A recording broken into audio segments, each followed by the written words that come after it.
Faridpur circuit house জেলা প্রশাসকের কার্যালয়ের পাশে অবস্থিত। এই লাল ভবনটি ব্রিটিশ পিরিয়ডে তৈরি করা হয়েছে। খুব সুন্দর আর্কিটেকচারাল ভিউ। পিছনেই চারতলা আরেকটি ভবন করা হয়েছে নতুন, যেটা 2024 সালে উদ্বোধন করা হয়েছে। খুব সিমসাম পরিপাটি, খুব ক্লিন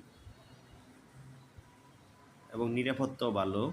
আশেপাশে প্রশাসনিক বিভিন্ন প্রতিষ্ঠান আছে। এটা খুব নিরিবিলি একটা পরিবেশ এবং খুব গোছালো।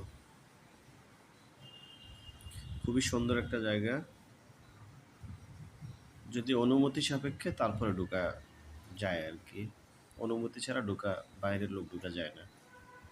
খুব সুন্দর গোছানো একটা জায়গা।